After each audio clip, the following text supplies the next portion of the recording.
pineapple pizza. Are you But sure about that though? yeah, I mean, Most people that don't like pineapple pizza really care if you don't like if you like it. well, the thing is, like, pineapple's so good not on pizza and not cooked that I'm like, why are you wasting pineapple Why? on a Why don't you pizza? just eat a why don't you just eat the pineapple on its own after the pizza, you idiot? It's like Yeah, exactly. That's my that's my but point. I mean, I don't care. it's also good cooked. Is it though? I feel like it's worse cooked. It's a different it's just different, you know. I don't know. I think they're both good in their own ways. Okay. Pale SE2 in the Well, chat asks why, out of curiosity, why is Q the only Korean who got invited?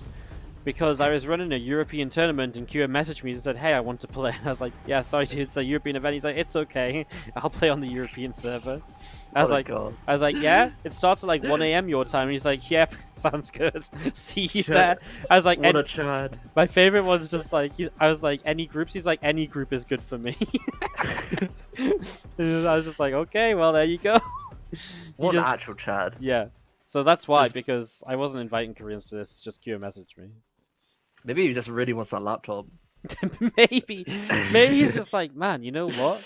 I could buy a laptop, but what if I just won one? Like, that would be like the big plays, right? Yeah. Maybe Jin Air just need new laptops for the gaming house, and Q's like, I get it. They're like forced into play. It's like, I get it. SOS, Baru Trap, Rogue, they're all GSL finalists and stuff and all the rest of it. But you know what?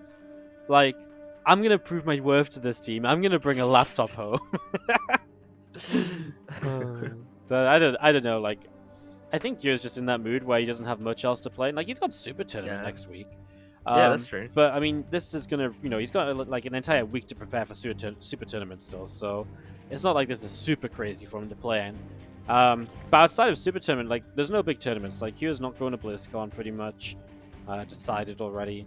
So, why not play the online events? I think, even if it's a European server, even if it's not great, he just says, hey, I'm good enough to win some money, so why not? Yeah. And I mean, clearly he is, but otherwise he wouldn't be here. Went 4-0 in his group, so yeah. I mean, if he's if there's no Korean tournaments going on, there's no reason not to. Yeah, that's true. It's actually kind of crazy. I was trying to set up a show match for tomorrow for my YouTube, and I just couldn't find anyone to play against Gumiho. He didn't want to. Gumiho didn't want a TVT. I didn't want to do TVT anyways, but I just couldn't find. I wanted to do TVP, and like none of the pros players replied. So it feels bad, man. Korean pro so slow. Did Reynor offer to play on NA like a gentleman? No. No. Mate, these Europeans are mental, man. If they get the chance to play against Q on EU, they're going to play on EU. Yeah. We'll take every advantage. I feel like if this was like $100 cup, they'd play on NA, right? Because at that point, practice is almost worth more than like the $70 you're going to win for first place, right? But it's still practice with ping. I would take the $100, to be honest. Oh, not take it for sure, but I'd take the EU. Yeah, I think if it gets to like $100, I think there's like more of a 50-50 set of players who would play on NA because they're like, okay, this is actually good practice for me or something, right? Yeah. Maybe not if it's in the semifinals, but if it's like in the earlier rounds especially too. But I feel like, this is kind of a big tournament. It's $325 up top, which doesn't sound like a lot, but there's also a laptop that's worth $800 as well. Yeah. So it's like, first place is $1,100, and second place, the gaming monitor and the prize money is going to be worth over $500 too. So there's a lot of money for winning this series. So either way, definitely worth taking every advantage you can. As Kua will go Fusion Core, Reynor scouts it. This is pretty much what Kua did yesterday. Played Battlecruiser openers, and mostly played into... I do believe, for some reason, I really think he played Bio one time, but maybe that was Uthermal that played Bio one time off of a BC. I did see Uthermal play one BC into Bio.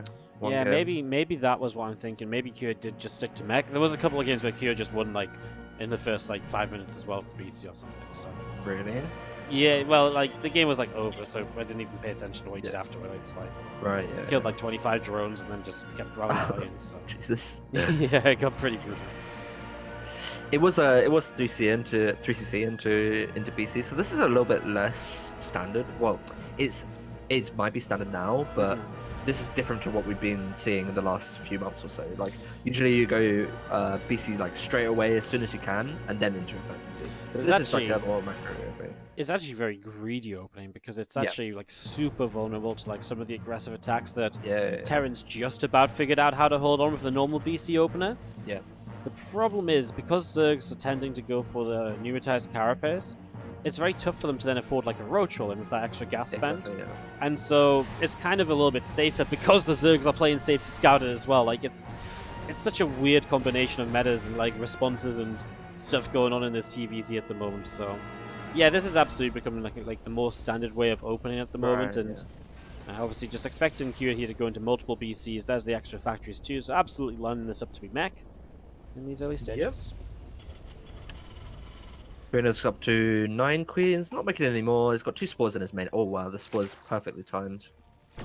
This should take a lot of damage, and he even has queens in the third base, so this should get pretty shut down. Shouldn't get any drone kills. I mean, you don't really expect to get drone kills, honestly, as the Terran. Like maybe 1 or 2 if the Zerg is out of position. Hey, I don't like why he went into this BC. Yeah, this is very committed. I feel as... Oh yeah, he's going to lose it. Dead. I kind of feel like I know it would have been close, but I feel like he could have snuck away through the bottom side. Yeah, it would have been close for sure. I mean, he didn't even get very much for actually committing to it. Like, he got, what, 2 queens? And, like, one of those could have been transfused, so it's kind of like the risk was, like, 1 queen, like, getting 1 queen. So the risk wasn't really worth the possibility, really, I think. Yeah, I think he could have snuck out if he just went straight away. Because also when he teleports in, he sees the second spore, he sees the queen, so you can just go straight left. And also, I don't think he knew how many queens were on the third, so... I also really don't like that he teleported into the main. Like, it's already kind of bad to do that with the, like, very fast BC, because everyone just expects it, you know? Like, they always have, like, 3 or 4 queens, at least 1 spore in the main. So I don't like that very much. I mean, I think I would have preferred in the natural or just in the third base. So at least he has, like, a very easy, like, escape option. Yeah, he's actually going to go straight into these queens as well, teleported into this as well. This PC's also in trouble, man. I mean, the Hellions are going to try and block for it, but the queens can still step. Well, the Hellions don't block. Oh my god. I mean, the Hellions are going to get into the mineral line, though, and he is killing 14 workers so far, and that's increasing. I mean, 17 drones, 20 drones, this is a lot of damage, obviously. I want to argue that it's maybe worth the BC, but I just feel it doesn't matter because the BC was savable, and that's kind of the whole point, right? Yeah. Yeah. I don't think it was worth it because the thing is, 20 drones sounds like a lot when you're when it usually happens, because it's like at 4 minutes or 5 minutes into the game. But this is like 7 minutes into the game when like Reynor already had like 80 drones, so he had a bunch of money saved up. So he could just instantly remake those drones, and you can see he's already on 84, 85 drones already. So but it was a big commitment from. There was also a lot of lost mining time, like drones pulled all over the place and so on. And so, I mean, I'm just looking at supplies here a lot, right? And then, you know, it is like 76 to 83 workers. The armies are quite even. Yeah, Reynor's teching up quite a lot. But I kind of feel like he was not in a terrible position considering he did lose 2 BCs. Yeah, I mean, I think it probably was like slightly worth it. Like, it was enough to be playable, but I think it does put him a little bit behind because it's not even just about supply. It's just about, like, his BC count is 1. Is it 1? Did he even make it? Yeah, he made 1. So he's got 1 right now. Usually you want like 3, 4 BC to just keep like picking up stuff the entire game. That's kind of like the ideal with a BC, with the BC opener. And obviously he's just been throwing them away. So yes, the damage was worth it for those individual units, but in the long term, like he's missing out on so much potential value from the BCs. So I don't necessarily like it. It just removes a lot of momentum as well. Yeah, these Hellions are getting in. The Hellions really did do quite well, and Q did execute like micro them very well. So that is the upside of that. Yeah, that is the upside. Reno's gonna go Swarm Host. We had this yesterday where Swarm Hosts were kind of made late like this, and I don't really like it because I just feel at this stage you'd be so better off. Like, I'm just not sure how much the Swarm Hosts do. We'll see where Reno attacks with them, because if they get into the third, if they do damage and pull units apart, brilliant. But yesterday, I think it was a laser did this. He built the Swarm Hosts, and they just didn't really do anything. Like, I think like over 3 waves, he picked off like a Cyclone and 2 Hellions, right? And it's just like, well, what did you really achieve with that? Like, that's a huge investment to then only slow down your further tech, and obviously the Terran's just been building up and up and up, so let's see. Hey, this is kind of nice to get some lock-ons that he actually just forces the first few locusts to come out, forces them to drop down too. It's actually a really good defense out of Cure. Yeah, I think it's a stylistic choice, actually. I think Reynor Reno's main issue with Mech, I think, in the past is that he hasn't been able to multitask everywhere, and like create a lot of chaos, which I feel like Swarmhouse really tends to. You know, like you can do this sort of harass, you can sort of counter attacks with the Swarmhouse. So I feel like this kind of style really works well with Reno's strengths. So I think that's why he tends towards it. Yeah, it's not as effective as they would be like very early, but they can just be very annoying for the Terran. Yeah, makes a lot of sense. They can pick up planetaries later in the game. Like I think Reynor's kind of idea with this is it's going to just be a harass. That supply is just going to be purely harass. It's not ever to kill army. Maybe in like a big fight, you can use it as like a flanking option. But I think it's just purely for harass and something to keep the Terran active. That's I think what his idea with this is. Locusts are going to load up and go towards the third base once again. Cyclone getting caught in the front. The Hellbat's doing a good job of continuing to clean up as well. So more Locusts going down. There we go. Tanks firing away. Roach, Ravager, Ling Bane trying to push down. I mean, in this position, Kira is very defensive and very safe. And this is where this game starts to drag out quite a lot, right? Because how does Reno make an attack into this? Well, he doesn't. Kira does have to think about a fifth base, though, because obviously, I mean, this is an expensive mech army. He doesn't need it right away, like right now, but it's got to be on his mind where he's going to go for that fifth base and how he's going to hold on to it, because if he doesn't think ahead of that, it's going to get to the point where suddenly he is just locked down on 4 bases, and then what do? You know, then you've just ran out of money, you slowly get picked apart, and you can't keep up with the Zerg, so that's worth keeping in mind as we do see this little bit of the army up here from Kira. It feels like it shouldn't do too great, but, well, does better than I feel like it would have. Wow. Yeah, picking up the Ravagers. Like the Ravagers are really the things you want to keep in the army. Like the Ling Bane is completely disposable. Ravagers you really want to keep alive. They just produce so much value over time with the vials. So yeah, I mean, I feel like this is a pretty good situation for Reno because there's no opportunity for Kira to attack. He's getting a big bank. He's got Broodlords. He can get Broodlords up at whenever he wants, basically. So I feel like, I mean, Kira's moving out, so maybe he does feel like he can attack, but I'm not exactly sure. I don't know. Lings are going to start streaming into the main, but reinforcements actually shut those down, so that's actually not a bad time for Kira at all. He picks off a lot of Lings. He's going to pull back. Maybe he's just trying to force out a few more like Ling Roach rather than allowing Reynor to just say, you know what, I'll build whatever I want to next, right? Now he has to build the units that are going to save him right here and now, as we see Bane running in again. I mean, those Banes are getting pretty good connections. Nothing is sieged up in these tanks on the bottom top side of this. Still not sieged up as well, but it still feels like Kira's getting pretty decent trades in all of this. As you're right, the Ravagers are the important part, and they are the ones that are trying to stay alive in this. Here comes some Locusts saving those Ravagers. I mean, yeah, really interesting choices from both sides. Like, Reynor's really committing to these fights, more than I would even say is. I mean, it's not normal to. I mean, it's not normal to take a straight-on head fight against Mech, but like he's getting the engagements, and he is. I think the reason why he wanted to take these fights is that he wants to keep this creed spread and this position alive, but he hasn't refilled the creed, so yeah, difficult to say. Well, just going to be pushing forward still here, Kira. This pressure is really good because it's established his fifth base on the left side. Yeah, you're right. And that's been one of the big things for him. These push forwards have done a lot for him in that regard. And I mean, Reynor has a great Aspire, but where are any sort of units, to do with that, right? There's 4 Corruptors up. And I get it, right? Like, he's trying to make sure he doesn't just straight up die here, but it feels like those Broodlords are the one thing that's going to put him into a tech choice that is that little bit more stable and is a little bit better. Maybe he's just afraid because of the Thor count being pretty... It's not like non-existent, right? And so if there's not a lot of Broodlords, maybe that's his problem. He feels like he just can't afford enough to make it worthwhile just yet. Now this left side is going very well for Kira. Reynor's doing a good job keeping creep up on the right, and Kira will send a CC to the top. We'll see if he gets anything out of that before Reynor shuts it down. Yeah, and I feel like... Yeah, this is kind of a rough situation for Reynor now, because he doesn't have this position. His creep spread on the left is very... I mean, it's been cleared out completely. He's got a big gas bank, but his bank is not particularly amazing.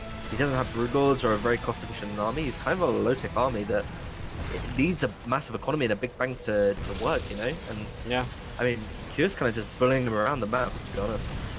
Really impressive from Kira, I think, because it felt like he was a bit back up against the wall. and Reno had the entire map, and he's just worked that position so well here. And now, I mean, this is a serious attack coming in towards Reno's bases. You know, Reno has to worry about this a little bit. Oh, the Vikings are going to go forwards, and they will find one of the Vipers. They're just going to go with the parasitic bomb still on them. It's a lot of splash damage he's taking, but he found a second Viper, so he's able to take some of them out of the play. We're going to see the Banelings will get the Cyclones in the back lines. And this fight didn't go as good for Q as we've seen some of the previous ones go, and so Reno will find a big cleanup just as he really needed it. Definitely, these are the engagements that Reno has been wanted all game. He does eventually get one, which is, I mean, that's what he wanted, right? Like, that's what he needed. But I mean, Q's economy has kind of got out of control at this point. Yeah, I mean, the issue is that these Swarm Hosts are going to be consistently harassing Q, and his army isn't that. I feel like there was a little bit too much of a throwaway for Q. Like, I feel like he committed a little bit too much to that, and he just doesn't have that much army left. Yeah, he has a ton of bases and a ton of orbitals, but not that much army to defend from these Swarm Hosts, so it might get out of control. Look, it's going to pop up, and they're going to go for this planetary fortress. Yes, if he's due pre-pull. A few Hellions coming to try and save the day. I mean, it's pretty close, right? A few Locusts going down. SCV repairing is super close. It's going to repair. Wow. That's really nice. And he's killed the Nidus here, so the Swarm was actually just running. Taking those off would be huge. At the same time, Planetary on the left side killed by Ravagers, though, so that's the big kind of 1-2 punch from Reynor. He gets something out of these Swarmers, even if it wasn't directly through the Swarmers. That Roach Ravager arm actually continues around the left as now. I mean, Q's continue to push around the right. He's going to start getting some extra drones as well, so keeping that economy of Reynor low once more. Wow. It's getting pretty crazy here, Risky. I mean, Locusts are going to pop up, but it's not that many Swarm Host Locusts, so it's not ridiculously unplayable against. Most of them are down before they even drop. He picks off nearly one Thor. Now, the Roach Ravager coming back, though, is going to be a big problem. I was going to say, I feel like this army doesn't really, like, kill anything super quickly. Like, to end the game, you really need, like, tanks and fours. The really, like, stable army. Cyclones just don't really end games. They're really good about keeping cost efficiency and, like, picking away at stuff, but they just don't fight head on at all. Like, they're just very bad at that. But actually, Reynor ran out a lot of Roach Ravager here, so there was a Thor that was killing a lot. It was only the Ling Reinforcements that's really shut that down. Yeah. I mean, he still has a sick economy. Like, look how many bases he has. How many CCs does he have? He has a lot of CCs, yeah. I can't even find it on 2 CCs, 2 planetaries, and 6 orbitals. Six orbitals. Like, he's gonna have so much money for the rest of the time, basically. And Reynor's kind of on a low-ish drone count. 73 is not exactly what you want to be. You want to be at least 80, 85, something like that. And it's 73 drones that he's only just rebuilt as well. Like, he was down below 60 a moment ago. You know, there's been a lot lost this game. He's lost 82 drones this game now, by the way. That's increasing with the Liberator on the right-hand side, which Queen will come to respond to, but a couple more drones will go down as they move into the area. So, yeah, nice Liberator play. I mean, this is the sort of harass that's very cheap and easy to do relative to the kind of stage of the game, and very frustrating for the Zerg to deal with. Will lose a CC, instantly replaces it. This orbital was right next door. I mean, obviously it's an orbital, not a planetary, but still, you get the SCVs mining away again. That's obviously big. Yeah, I'm not sure where this game is going to go from this point, because Kira's not building like a killing army, you know. Like, he wants to pick away. He wants to take cost-efficient trades, but it's going to be very difficult for him to end the game or really take like a big fight. So, I mean, are these Swarm Hosts still alive? There's 5 Swarm Hosts. I'd like to see Reno rebuild some Swarm Hosts, honestly. Just to keep up that cost efficiency and that, like, harass option. Yeah. And he still has the Nidus, so he can still Nidus around everywhere, and he is doing that. So yeah, I'd like to see more Swarm Hosts from Reynor. Well, Reno is getting these Swarm Hosts to harass the left side. Again, the lack of a planetary here is hurting, so even 5 Swarm Hosts are getting a lot done. It's still a big commitment to an army up here. Maybe Q is just missing a couple sensor towers, actually, just to get a bit of a heads up as to where this army's moving at times. I mean, this running in up here obviously is not good for Q at all, right? There's no information about this before it happens, and now all of those SCVs go down. That's 23 workers killed. Wow. That's like 1,000, you know, that's a lot of minerals when you think about it. That's like over 1,000 minerals of rebuilding. It's a lot of money right now. That's like Q's entire mineral bank to rebuild those SCVs. Yeah, and the issue is that, yes, Q has a lot of bases, but he's not actually being able to mine from them, because Reynor has been constant about, like, actually denying the bases, especially this top base and the bottom base. So yeah, I mean, it still feels like it doesn't. We're not nearing any end. I think. I feel like this game is still going to go on for quite a while because, like, Cure's not going to end the game, and I feel like Reynor probably shouldn't be able to end the game. So we'll just have to see like who's the most cost efficient in the end. I mean, Cure is losing a lot more. Like 3k more is quite a decent amount for Terran. He's denying the swarmers, so that's good. Yeah, that's really nice. This is actually really. How many swarmers are left now? Okay, there's still just 4. 4, yeah. And now Reno's up to like down to 61 drones. So pretty low drone count. He's running out of bases as well.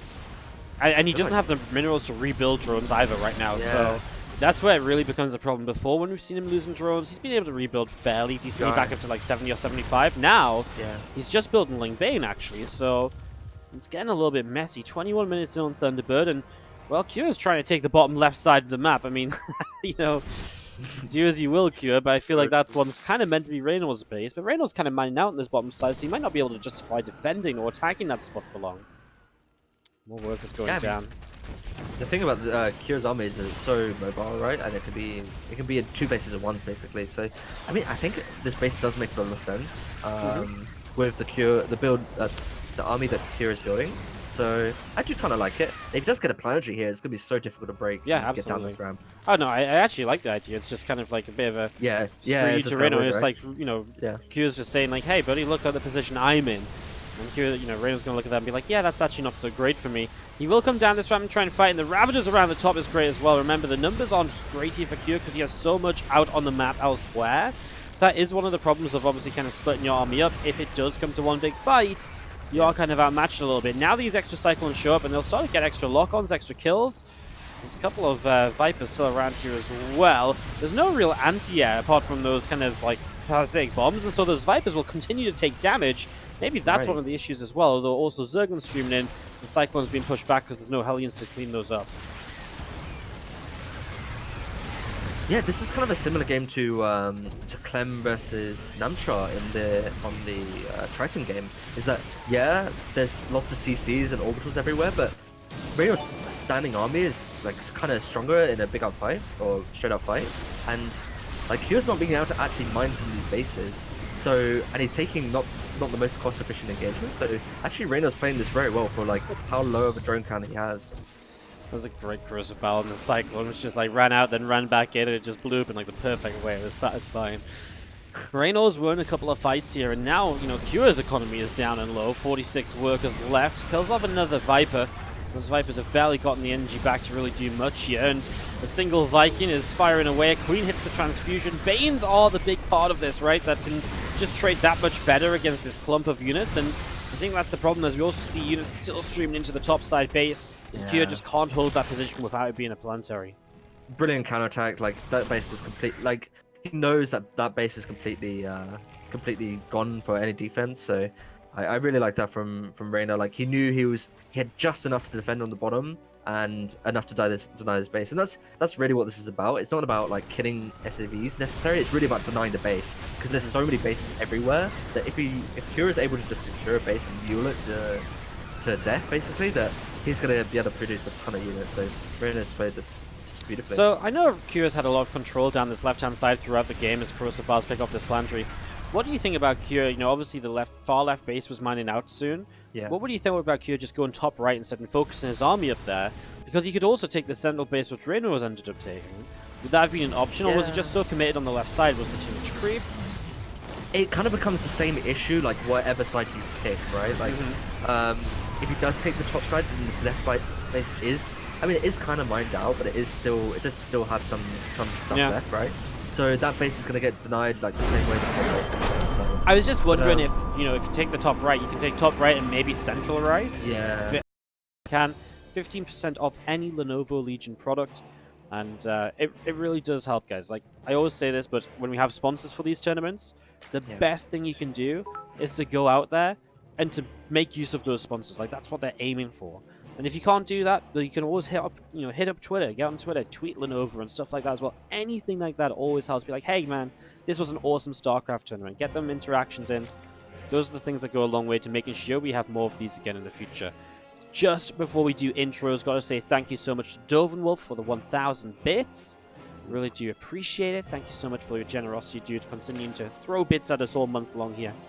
Do appreciate it. As we jump into game number 2.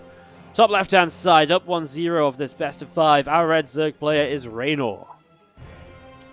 And in the bottom right, playing for Jinna, it is Cure. Alright, so again, this best of 5 and 2 more left tonight. A PvP between Showtime and, I think, Kung Fu Panda, because Mana's not online. Okay. I think is the other semi-final, but we don't have confirmation of that Kung Fu Panda Mana score yet, so still trying to find that out for you all. But yes, we've got obviously that, and then obviously we have the finals as well. So that's the plan for today. And then after the StarCraft today, guys, just a quick mention, I'm going to be doing a sponsored stream. I'm going to be playing Magic the Gathering Arena. So please feel free to come and teach me how to play, because I have no clue what I'm doing. And I've got to stream for 4 hours. So yeah, it's gonna be a real experience. I can tell you that. Just play cards, Wardy. It's just Hearthstone, isn't it? I'm pretty sure anyone that plays Magic the Gathering right now has just looked at me very like, triggered. yeah. I'm sorry, guys. I'm so sorry. Hey, I went through a Hearthstone phase, so I reckon I'm gonna be not super terrible. Is all I'm saying. I think card games are. I mean, obviously Hearthstone is very different to Magic, but yeah. Like they have somewhat similar like. I mean, rough ideas are the same, right? Like exactly, like hand size and like draw potential. There's like similar ideas across card games. Yeah. But obviously there's very different mechanics to them play and stuff. So. Yeah. All right. Maybe some are more complicated than others. Maybe. Who knows? You know, I'll never forget the time as this game just opens with this Reaper dance. I never forget the time me and Ethan went to Singapore on vacation. Like, I had like my dad's air miles. He didn't want them, so like we booked our way to Singapore because Ethan just wanted to go to Singapore. I was like, that sounds great. We go, and the first day, Ethan was like, "Hey man, you should play Hearthstone." I'm like, no way am I gonna play Hearthstone. Like, what the hell are you on about? At the end of the week, I was sitting in the hotel lobby opening another 50 packs. I was like, oh my god, no. I can't get enough cards. It was, we played Hearthstone by the pool a lot that week. It was fun. I remember when Hearthstone just came out. It was great. I remember opening the ridiculous amount of packs as well. I'm pretty sure everybody got a little hooked at some point. Yeah. Yeah, I'm going to be doing a lot of pack opening in Magic the Gathering Arena as well. They gave me some codes. So I have like a bunch of packs I can open, I think. But I'm going to open them either at the end of my first stream or the start of my next stream on Sunday. I haven't decided yet, I think. I'm going to learn some basic decks first, you know? Right, yeah. Because I don't want to open all these cards and be like, I've got no idea what's happening. Yeah. Alright, let's talk about this game, because obviously decisions will start being made. So we see the Viking first. We were talking earlier in... What series was it? Must have been Seoul? No, Clem Namshaw, right? No, Clem Namshaw, yeah. Clem Namshaw, we're talking about the fact that double starport unit is pretty much the norm. And that's what this is going to be, right? A Viking into something else. I mean, Barracks makes one in the tech lab, so it could be a Banshee opener. Could be a Banshee, yeah. Yeah, in which case it's going to be more than one starport unit. It's going to be multiple. It's not just going to be 2 either. Reynolds playing very safe, as he does have a Bailey Nest about to finish. Tries to wall off here. This is bad for him. I mean, Hellions in this natural expansion are going to roast a bunch of drones. 6 workers down. And getting so many drones, I mean, I think this is already worth it. Yeah, 10 drones. I mean, this is so early that it cripples Zerg so much, getting losing 10 drones at this point, and the big upside to this as well is that Kira's constantly making Hellions as well. So it's not like he's losing that potential on the map. He's gonna still have that, and I think he's almost definitely gonna go into Mech from here. Like, there's no real bio transition from this point. Yeah, but he is able to. That's the one upside of Mech, is you can sort of throw away those Hellions away for that drone damage, and then you still have the map presence with the Hellions. And he's gonna do another Hellion run by. I'm not sure about this one. This one's a little bit too sketchy, I think. There is Lings ready. Yeah. It's almost like the bit of the gamble. It's like, did you just not make Lings while, were you already re-droning, basically? Yeah. So it's that one's a bit more gambly from Cure, but well, I mean, like you said, he's still constantly making Hellions, so while it is a few lost for not much gained, losing a few Hellions is far from the end of the world as a Terran player. It does, yes, give maybe the Zerg a bit more of an advantage now, a bit more map control, etc. There's less Hellions. But I don't think you're worried about this. Oh my god, yeah, the Spore was so late. I mean, Wow. this is maybe why he wasn't doing these. Maybe this is why he did the Hellion Run buys, just to distract Yeah. Reynor, maybe make him not absolutely on point. And I mean, this is a lot of mining time lost for Reynor. Even though he only uses 2 drones. I mean, good defense from Reynor to only lose 2 drones, but still, this is very annoying for sure. Yeah, that full drone pull to the main base Yeah. and then back, super costly. I mean, that's so many resources that go down there. It's actually a little bit ridiculous. Yeah, and we're seeing more banshees now with banshee speed, so that's interesting. This is kind of gone out of style a little bit because of the BC style. Like it's almost Yeah. like the BC style does the same same You know sort what? of thing. That's exactly what I was gonna say. This is kind of I'd almost say that nowadays, when you do banshees, they're trying to replicate the idea of the BCs while changing it up a little bit, right? Yeah. And it does change the entire dynamic of the game because the Zerg won't go corruptors against this. They're typically more able to go into Hydras if they would want to. Which is obviously a great choice. But you're right, they do the exact same thing, where the Banshees are going to run around and be that annoying air force on the map that will pick away at bases, pick away at drones if you're not expecting it, and they can be just everywhere. So it is a bit harder to play as well, I'd say, because obviously you don't have that get out of jail free card with the teleport. So you have to be on point all the time, but it is a nice way to switch it up because, you know, it tests the Zerg and you do have to respond differently to it. And this attack is actually looking pretty scary. Like, yeah, there's so many and the queens are really low. Like as soon as I feel like the banshees could go on these queens. There's no queen energy for transfuse, so you could actually kill these 2 queens very easily. But I guess he wants to go maybe deny the 4th base. I don't know. It might be too late for that. Yeah, now the transfusions do come down. Maybe he was just maybe he just didn't quite see the queen energy. He was like, it's like very close. So he kind of just thought it was there. I mean, he's obviously going to get the 4th base if he wants it, so he's going to get that. Now the Hellbats can turn and continue fighting. He's lost a couple of extra Banshees at this stage. I mean, this is another Banshee that's going to get targeted. Will not quite go down, but Kyo lost a lot more than I think he needed to there. Like you said, at first, he killed so much and there was like nothing left. There was like 3 queens and 2 lings. And maybe he could have cleaned those out and then gone for the 4th, because the Banshees would have obviously been very controlling in that scenario because there's no queens left over. Right, exactly, yeah. I mean, once you kill the queens, like, it's very difficult to like get back control of the game. Like, you really need the creep spread. You need a defense force for the banshees. Like, the banshees can snowball quite quickly because the damage output is very good. Yeah, there was a lot thrown away, but I feel like it was still good for Cure. Like, a lot of the tech was delayed. The Spire is very late. I mean, he does have a good economy as well. Yeah. This Swarmhost going out, which I don't know if I like Swarmhost against Banshees.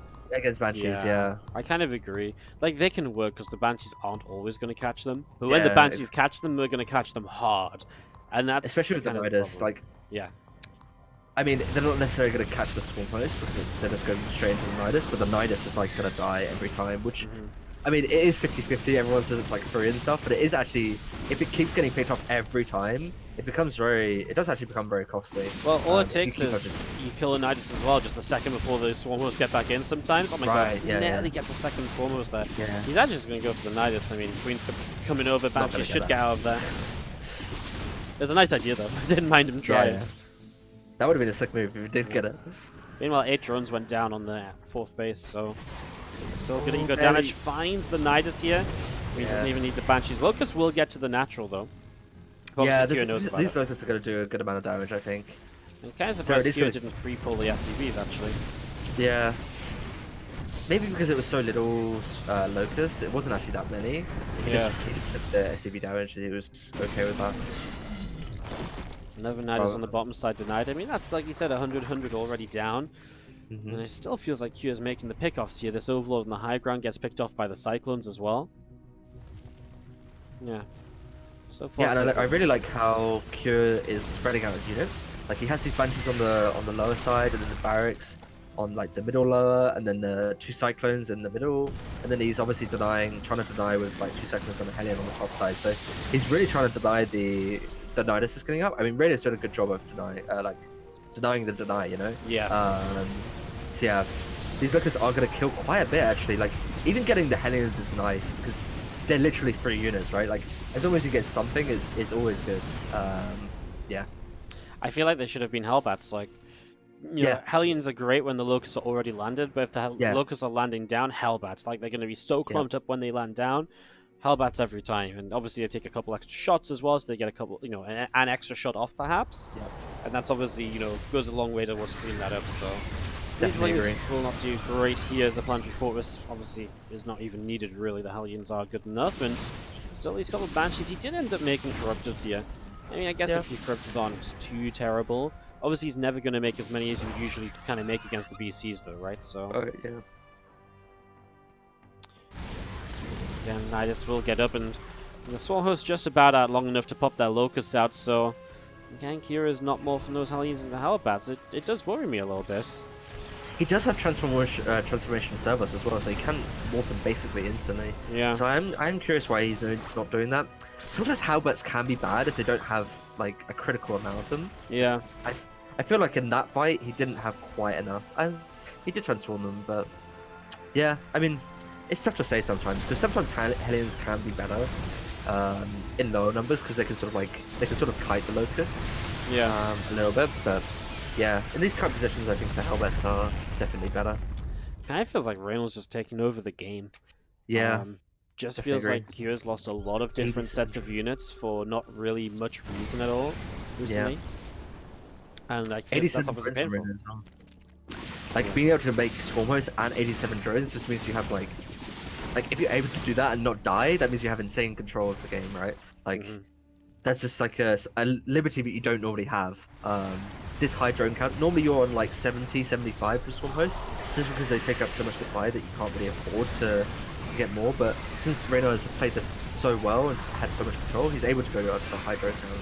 So he's building a big bank as well. Hellions and Cyclones as well. Kind of feels like the Italian Cyclones already on their last stand. I know there's not much less for Reynor, but you know, Reynor's maxed out again. Great Aspire's coming up, and obviously there's just very little way to get like enough up to fight Broodlords. I think that's the difference this time. Reynor is going to quite comfortably be able to make like a good chunk of Broodlords at once, and there's no Thors in play. So I'd be very surprised if the Great Aspire didn't get used this time, like he didn't in the last game. Yeah. Unless he just kills them with the next wave of units, obviously. Which would be still a bit surprising. He very well might do. Like, there's no tanks. It's just Hellion Cyclones. There's actually only like 12 Hellions and 9 Cyclones. It's really not a lot of units at all. Yeah. Especially against this like super maxed out like massive Ling Bane as well. These Banes are going to go rolling towards the mineral line here, rather than just turning around for units. Well, I mean, they only get 6 SCVs. It's a good save from Kua. I mean, Reno doesn't even care though. Like, he's got 90 drones and Swarm Hosts. Like, this is like a double whammy, you know, like of cost efficiency.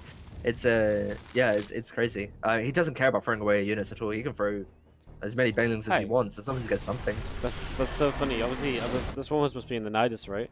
So I clicked on the Swarm Host on the unit tab, pulled that forward as Banes roll in. A little bit of a better fight for Q actually, getting some kills and not losing much. If you clicked on the unit on the Swarm Host on the unit tab, it takes you to the last place they jumped into the Nidus, and obviously that Nidus died. Yeah, that's so interesting. Wow, never know. Never realized that before.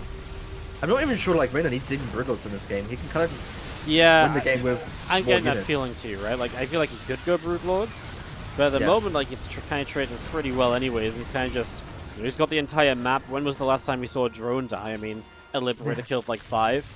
Like, it's not changing the game. Like, last game, Kyo was killing drones upon drones upon drones. This game, nothing of the sort, and that's the real difference, right? Reno just has that economy, hence he has the bank, and these trades just, you know, are so good for him in that regard. Kyo has a 5th base up, and it gets, you know, Locust to death in a few seconds. Yeah. And the fact that the Swarm Hosts are still doing damage while Reno has 88 drones and actually taking good fights as well is just absolutely insane. Yeah, I mean, the only thing keeping Kira in this game is that he has like Cyclone Hellion, and that can sort of like pick a little bit at the Zerg, but there's no real advantages for Kira as far as I can see. Reno's very ahead in this game. This is why I kind of like the idea of making some Broodlords though, right? Because I feel like as long as Reno just sits on like Lingbane and Ravager, it's going to take quite a while to wear Kira down. I guess it's okay if he keeps 9 bases actually. Yeah, I was kind of thinking of it. I think. Yeah, as long as like there's no bases going up for Kira, like I think it's fine. I think if Kira gets like a 5th base and is able to hold it, then maybe you just make Broodlords and then you end the game anyways, because Kira only has Cyclones, so Definitely, yeah. But yeah, in this regard, obviously he's able to kill the bases, so it actually does work out. 44, funny, 45 SCVs just died. Yikes. As soon as Kira actually tries to do something on the other side of the map, he loses like 2 bases. Yeah. Yeah. Yeah, it's pretty poor for him because now he's on 3 bases and, well, what are you going to do? Locust also setting up to go in towards the 3rd. This is really the definition of not very pretty. GG says Kira, and Reynor takes game number 2. Kira versus Reynor, starting in the top left. Our blue Terran player from generic Green Rings is Kira. And in the bottom right, from Gamer's Origin, it is Reynor. And right now, Reynor, his clan tag speaks for itself. Because we're going to get more of him in the finals if this keeps up. I would imagine, so I'm pretty sure Gongfu beat Mana, so obviously the expectation is we probably get a Showtime Reynor finals here today. That would be sick. Right, that's what I'm thinking too. And you That's know, like a dream match. it's a dream match. I bet Showtime Reynor have played quite a lot in events though. Yeah. I'm gonna look Is it? back. It's not a best of Saren, unfortunately. But No, it's not because I want to sleep at some point today.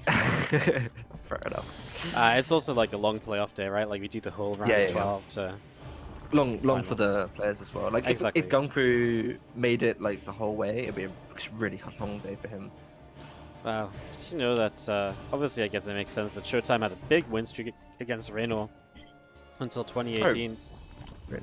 Yeah, Oh, right, but yeah. obviously it's like before Reno really like became God mode. But Yeah. Showtime won 1, 2, 3, 4, 5, 6, 7, 8, 9 times in a row. Wow. And Damn. since then, Showtime's only won twice in IEM qualifiers and Bonjour Fight Night, where he did take a 4-1.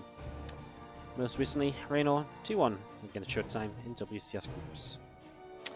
I do feel like Reynor would be slightly advantaged in that match, but Showtime is like pretty much on Cyril Reynor level, maybe a little bit below, but he can take games, he can take series of both of them, absolutely possible. So Showtime is a god just as much as Reynor is a god, you know.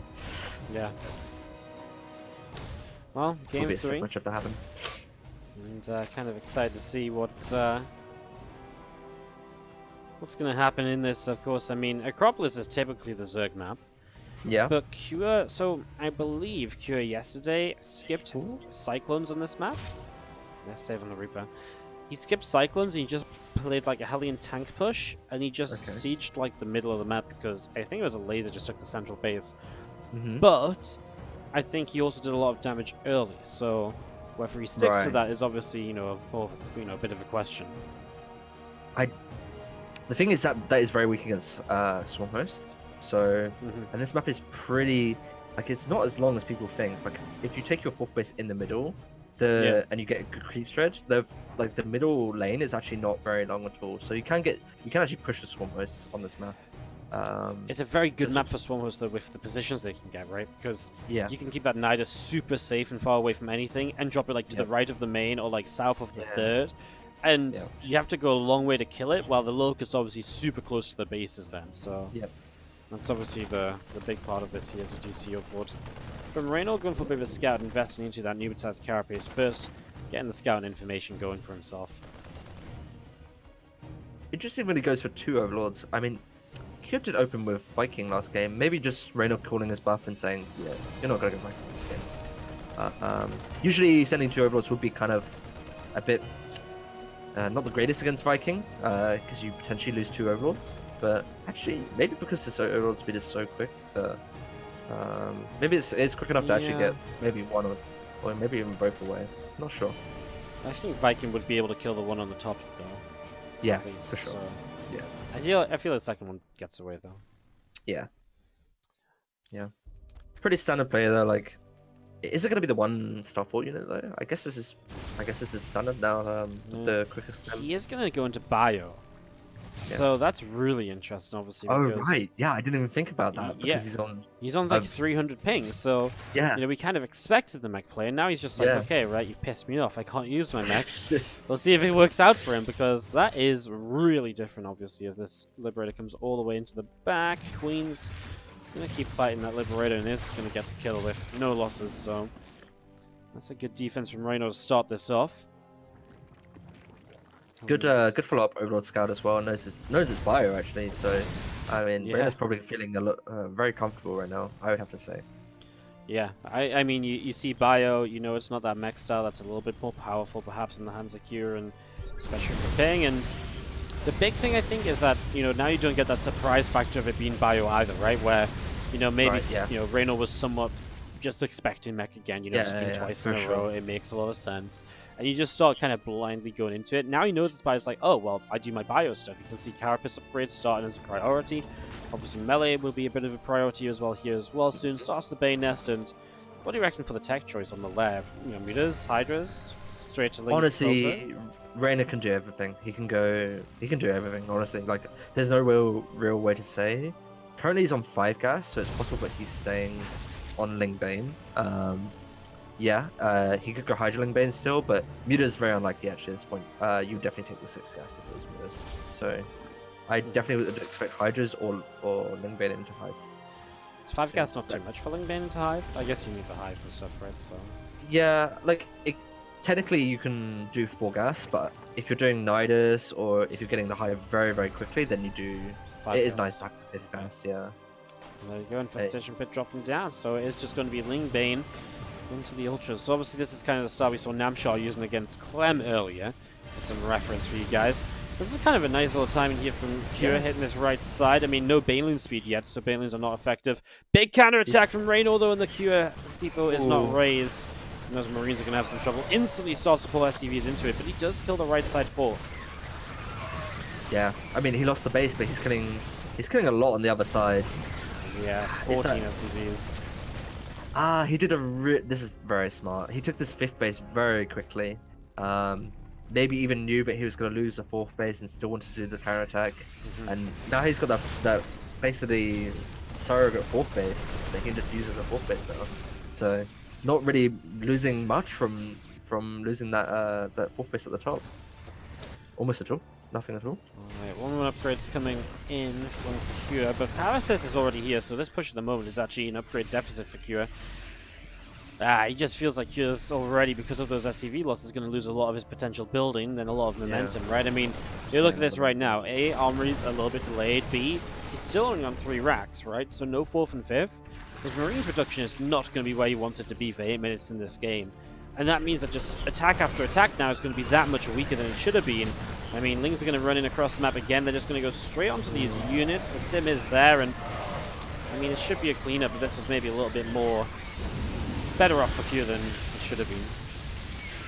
Yeah, not bad for Reynor though, to be honest. Like, it didn't even trade that badly. You're not looking to necessarily just kill everything, and then just kill a bunch of SCVs. That usually doesn't happen. Usually you're actually just trading, like, wanting to trade unit for unit and actually trading well, because you don't necessarily get those engagements in the fight, or that cost efficiency in the fight. So it's kind of nice to, yeah, and it takes attention away from the main fight and all that sort of thing. Banes roll into the natural expansion here as SCVs are all clumped up, but then Reno went the other way. At the same time, he is pressing forwards. Great splits from the Widow Mines, really minimizing any losses here. And there's only a few Marines left. Q has to start trying to split as the SCVs in the mineral line here will get blown up. 15 workers down. Wow, Reynor is absolutely slaying at the moment. There's a random queen at the other side of the map. Yeah, Reynor really abusing. I mean, kind of abusing the ping, you know, like, it's very difficult for Cure to like pure micro, and that's kind of the situation Reynor's forcing in these engagements. So I like the style that Reynor's putting on. I mean, this is kind of his forte as well, with all the counter attacks and stuff. So yeah, I'm loving the play from Reynor. Players run into the natural. This one will be shut down, at least as Q will try and get some creep down on the right-hand side. Reynor throws the Spire down like a few seconds after the Ultra Cabin, so he is not delaying going in towards the potential Corruptors at all here. I mean, he's in such a good position he can afford to, right? It's not like he has to get Ultras out and as many as possible to survive, which was kind of the scenario for Namshar earlier against Clem, I would say. It's usually the scenario. Yeah. So, yeah, he's just comfortable, and he knows because of that he can get that Spire that little bit faster, which obviously it's just even better for him, right? It's just putting him in a better and better spot, and yeah, you know, Kyo's hanging in there, he's dropping around, but 62 SCVs is not really enough to keep up with the Ling Bane Ultra 86 player. drones. Yeah, 86 drones basically, it says it more easily. Yeah, I mean, usually you don't even go that high on Ling Bane, because you have such a big mineral income because you're mining less gas, right? Mm-hmm. So 86 drones is a massive mineral income. So he's gonna have a ton of economy. Marines here, going to pick off a couple of fresh creep tumors, at least it's something, and, well, his scan only picks off one more before he has to leave. Units coming in so quickly, units in the center are going to lift up here. Wouldn't mind will kill one Zergling somehow, doesn't even get two. Yeah, I thought it was for sure gonna get like 2 or 3. Yeah, Yeah. I know, I was like, well, you know, at least that Wouldn't mind cleans the rest. Nope, no, not at all. Reynor is coming back around the top. Obviously, Chitinous Plating is well underway now. He's going to have a slight upgrade timing window as well, about 45 seconds, where he's going to have 3-3 against, or at least +3 armor against 2-2 of his opponent. So that's maybe something to look at. May not matter, honestly, with just, you know, the fact these ultras are going to be so good at fighting anyways. Yeah, I mean, if Cure can stabilize and take this 4th base and camp for the rest of the game, like that's literally what he has to do. Like maybe he harasses a bit, but he really needs to be able to solidify a position on the map. Maybe he can get into the late game and then at that point outplay with ghosts, liberators, or all the late game Terran stuff and nukes and stuff. So I don't think Reynor's gonna let it happen. I think he really wants to break this 4th base with a ton of banelings. Like he has the possibility to do that. Well, the mines continue to burrow up. We do see some Link Vein over to the left, some more Marines on the right still trying to drop. I mean, obviously this continued counterattack is just so frustrating to deal with. That's a few Banelings with that Widow Mine, still Bane's left over, and even just killing the depot is a supply blocking Cure. Man, the orbital commander is actually getting so low. He's going to take out the 4th base as well, and this is such a big deal for just. It's not even like necessarily the base; it's that there's no planetary there anymore, and now this base is so much more difficult to take and secure because he has to wait for a CC to build, he has to wait for planetary to build. I mean, Kira's basically forced into attacking at this point, and it's going to be very difficult on creep. Marine simming forwards, couple ultras coming in here. Widowmine shot is good. I mean, yeah. But it's I mean, the Widowmine Widowmine against ultras. yeah, I mean, you're talking about Widowmines. I'm just watching ultras just swipe down Marine after Marine. Corruptors are killing medevacs. Like, you know, the Banelings haven't even arrived yet. Yeah, this is the moment I was talking about, right? The 40 seconds where +3 armor is there, and there's no +3 attack, and that is a huge timing where Reynor is even better set up to deal with the, to push in, and well, that's just GG.